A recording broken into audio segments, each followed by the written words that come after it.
Au vu du rebond de la consommation et de l'activité économique, la Banque d'Israël décide de ne pas baisser son taux d'intérêt. Il s'appelle Daniel Guggenheim, docteur en économie. On le retrouve chaque semaine pour avoir des nouvelles de la planète éco en Israël. Daniel Guggenheim, bonjour. Bonjour. Alors, on va parler tout de suite de la Banque d'Israël qui n'a pas baissé son taux directeur. Contre toute attente, on pensait que ça allait peut-être bouger, et non. C'est-à-dire, les économistes avaient prévu qu'ils ne baisseraient pas les taux. Mais le public attendait le contraire. Tout à fait. Ben oui. Et il y a d'ailleurs une attente maintenant des économistes aussi que la prochaine fois, en janvier, ils les baissent. Alors, pourquoi il n'a pas baissé les taux? Officiellement, il est la chose suivante. Mon objectif, c'est 3%. Et bien que l'inflation a encore baissé le mois dernier, on est pour l'instant 3,7%, donc c'est au-dessus des 3%. Bien que lui-même dise que l'année prochaine, il pense qu'on sera entre 2,5 et 3%, et c'est d'ailleurs l'avis général donc on atteindra les objectifs du gouvernement, mais pour l'instant, il veut rester prudent. Alors, un taux de directeur qui n'a pas baissé, ça donne quoi comme indicateur? Ah oui, ça veut dire combien on est maintenant? Lui, 4,75 son taux, et ça veut dire que la plupart des prêts qu'on a dans les banques, on faut ajouter à 1,5, donc on est à 6,25, ce qui est beaucoup. Mais ça, en fait, ça donne à penser que le problème de l'inflation n'est pas réglé. Oui, c'est-à-dire, on le voit, c'est difficile à dire. On a parlé de ça la semaine dernière, parce qu'on a essayé d'analyser les chiffres de l'inflation.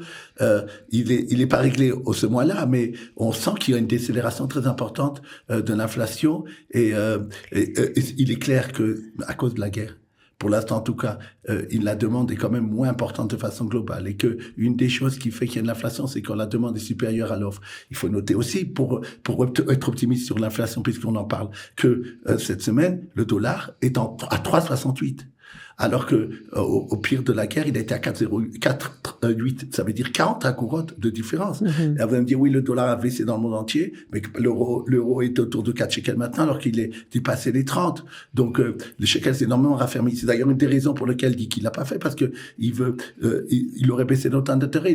Il aurait pensé que ça aurait fait baisser le shekel, et il pense c'est une des choses aussi qu'il Donc, fait. Il joue la prudence, on va dire. Il veut faire une pression sur le gouvernement aussi. Il y a eu effectivement une loi budgétaire qui a changé jusqu'à la fin de l'année, c'est-à-dire qui a été voté d'abord par le gouvernement, qui va être voté normalement par la Knesset dans les prochains temps, qui doit changer des postes budgétaires pour que bien qu'il y ait un plus grand déficit, il y aura un réaménagement, puisqu'il y a eu des choses qui doivent être orientées plus vers l'arme, la défense. Faire pression sur le gouvernement pour que les dépenses soient uniquement concentrées sur l'essentiel, c'est-à-dire la guerre, et que le reste soit réduit, toutes les dépenses budgétaires. Il l'a dit d'ailleurs dans sa déclaration. Ouais. D'ailleurs, on lui a demandé comment il avait trouvé le fait qu'on les reconduit et qu'à la dernière minute, il a dit j'ai vu des choses plus élégantes dans la vie. Ça veut dire que peut-être il y a aussi quelque chose, il y a eu de la tension et il veut montrer qu'il est indépendant. Il y a ça aussi qui joue un côté psychologique et politique. Veut un peu. Ok, alors. D'ailleurs, il dit que pour la croissance en Israël, tout l'année 2023, il prévoit 2 au lieu de 3%. C'est-à-dire que il prévoit qu'il y aurait une récession à ce trimestre-là, mais il prévoit qu'en 2024, il y ait 2%, c'est moins que prévu aussi, mais qui est quand même beaucoup plus que tout ce qu'on dit dans le pays développé. Donc, je veux dire, pour lui, c'est aussi une des raisons pour lesquelles il a dit, j'ai pas besoin de baisser les taux. Il y a aussi le fait qu'il voit que les entreprises se portent mieux. Mais oui, l'activité économique a repris. Voilà. Qu'est-ce qu'il voit? Au début de la guerre, on avait 60% des sociétés en Israël, des affaires, ça peut être aussi des indépendants, quel que soit l'endroit dans le pays d'ailleurs, où on était près de ce qu'on appelle l'inactivité. C'était prêt à fermer, quoi. C'était terrible. Et maintenant, ces 60%, c'est devenu de façon globale 20%. Il y a des endroits où c'est pas encore arrangé, comme dans le sud, où c'est autour de 40%. Et d'ailleurs, les petites sont plus touchées que les autres. Mais disons, c'est ce qu'il voit aussi. Il voit aussi le fait qu'il avait demandé au secteur bancaire de faire un effort et que toute personne qui aurait demandé de reposer ses prêts, il voit que ça a été fait parce que il a donné des chiffres des 3 premières semaines où il y a eu 17 000 demandes, surtout des entreprises, et de plusieurs milliards de shekels, 2,5 milliards, qui a donné de la liquidité aux gens pour ne pas faire faillite. Il y a des faillites en ce moment, on en entend, mais il n'y a pas bien moins que prévu. Donc ça, c'est plutôt une bonne nouvelle. Alors, on continue avec les bonnes nouvelles en Israël. Contre toute attente, ce mois-ci marque un rebond de la consommation incroyable. Oui, tout à fait. On est, si on regarde, on est presque à la normale, quoi. Oui, à la dernière, toujours on a les chiffres de ce que je dis par carte de crédit. On les a quelques jours après de la fin de la semaine d'avant. C'est-à-dire ce que je vais donner ici, c'est ce qui s'est passé jusqu'à vendredi dernier. Et de façon, et alors qu'est-ce qu'on a dans cette semaine-là, justement, la semaine dernière, on est arrivé à 8,6 milliards. De dépenses en carte bleue. Voilà. Qu'est-ce que c'est d'habitude en 2023? C'est 9 milliards. Donc on est vraiment pas loin. Ouais. Alors qu'au début de la guerre, on était à 6 milliards. Donc il y a une grande différence. Maintenant, il faut pas.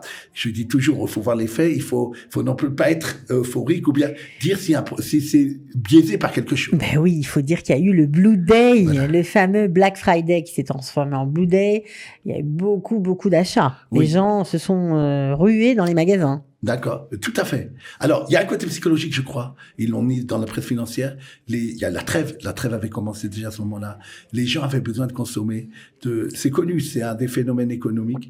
Et il y a eu les soldes. Vous m'avez dit que, en tête, vous avez jusqu'à 70%. Moi, ce que j'ai vu dans la presse, ils étaient plus critiques. Ils ont parlé de 40.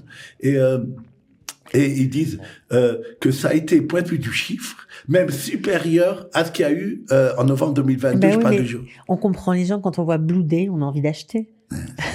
C'est vrai, on a envie d'acheter blanc-bleu. Donc apparemment, c'était un joli coup de com', mais ça a marché et ça a boosté les commerces israéliens. Et c'est tant mieux. Voilà, donc on espère que ça continuera comme ça. Qu'est-ce qui s'est passé au niveau des transports, Daniel? Est-ce qu'on fait le point? Parce qu'on sait que 45 compagnies aériennes ont arrêté de voler en Israël. On en est où? Oui, je crois que ça intéresse beaucoup nos auditeurs parce que souvent, c'est des gens qui doivent partir à l'étranger ou qui veulent venir en Israël. Et qu'est-ce qui se passe à ce niveau-là? Alors, 80 000 personnes en novembre 2022 passaient quotidiennement. Et maintenant, en 2023, novembre, pendant la guerre, on était autour de 16 500. Et d'ailleurs, fin novembre maintenant, on remarque tous les jours, il y a un peu plus. Mais c'est quand même des chiffres très faibles par rapport à ce qu'on avait avant. Puisque comme vous le venez comme on en a parlé, que d'habitude c'est 55 compagnies, et là on en est à 10 compagnies, et encore la plupart, à part Israël, ce sont des compagnies ésotériques qui n'amènent pas beaucoup de gens. Maintenant, alors, est-ce que ces compagnies ont envie de revenir voler au-dessus de notre espace aérien? Oui, tout à fait. Et ils savent pas quand la guerre va terminer, comme nous d'ailleurs. Ben oui. Et ils sont très intéressés à revenir. Et ils ont donné au ministère des Transports en Israël une proposition suivante. L'ensemble des compagnies aériennes, on est prêt à revenir. À une condition, est-ce que le gouvernement israélien est prêt à nous, au cas où il y aurait un avion ou quelqu'un de notre équipage qui aurait un problème à cause de la guerre, de nous rembourser? Parce que mais on demande pas d'ailleurs qui est ce qu'on appelle une garantie globale. On demande s'il y a quelque chose qui s'est passé, alors vous le faites. Alors, qu'a répondu Israël? Il est en train d'étudier, mais ça monte. Maintenant, ça c'est une première chose. Maintenant, qu'est-ce qui est encore plus et qui donne plus d'espoir et qui est maintenant factuel depuis quelques jours? Je crois que beaucoup d'Israéliens l'ignorent. Et moi-même, j'ai été étonné des chiffres. En Israël, bien sûr, c'est là qui a le plus d'avions vers ben bien sûr, oui. Mais les gens croient qu'en low cost, et que tellement qu'ils voient ça, c'est Ryanair. Ils se disent, c'est Ryanair qu'on prend. Or, c'est faux. En 2023, je parle donc des 10 premiers mois avant la guerre, c'était la deuxième compagnie qui avait le plus d'avions du monde entier vers Israël, c'était Wise. Wise est un low cost, qui est d'Hongrie, qui propose des prix très intéressants pour le monde entier. Et donc, c'est une des compagnies, bien entendu, qui a arrêté lors de la guerre. Cette compagnie-là, elle a amené en Israël, ou ramené dans les 8 premiers mois, près de 2 millions de voyageurs vers Lod. Donc c'est vraiment très très important comme proportion par rapport, je crois 35% par rapport aux gens qui vont à Lod. Maintenant, qu'est-ce qui se passe? Comme ils veulent vraiment revenir, alors ils ont fait un accord avec Israël. Israël, on le connaît, c'est des compagnies israéliennes. Et ils disent comme ça, ils disent à leurs voyageurs dans le monde entier, nous, vous voulez aller en Israël? On a maintenant un accord officiel avec Israël. Nous, on vous amène jusqu'à Chypre, à Larnaca. Et de là-bas, on vous fait la correspondance avec Israël. On vous dit exactement comment faire et dans le mail qu'on leur envoie et comment faire. Donc, ça va sûrement ramener beaucoup de gens. Mais bien sûr, c'est plutôt intelligent voilà. Comme accord, comme ça, voilà.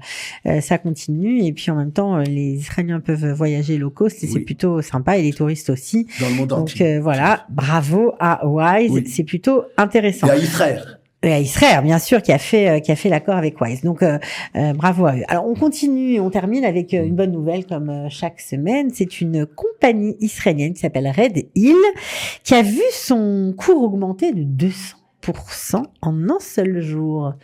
Mais quel est ce miracle, Daniel? Voilà. Elle a eu l'accord du FDA américain, donc c'est comme le ministère de la Santé en Israël, qui donne son accord pour des traitements ou des médicaments. Et elle a réussi, d'après le FDA, c'est le seul médicament qui permet dans le monde de pouvoir lutter contre le microbe qui s'appelle Helicobacter pylori. Voilà, Helicobacter pylori, un microbe très très commun. Hein, ça existe près de 50% des personnes.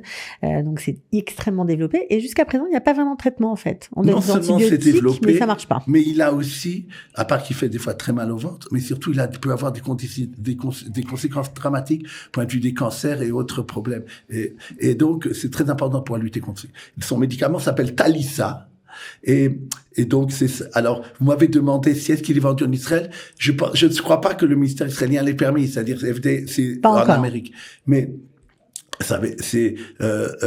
donc le fait qu'il a reçu ça fait que les gens pensent que et ça va lui donner énormément de chiffre d'affaires cette année. Bien sûr. C'est quelque chose d'extraordinaire.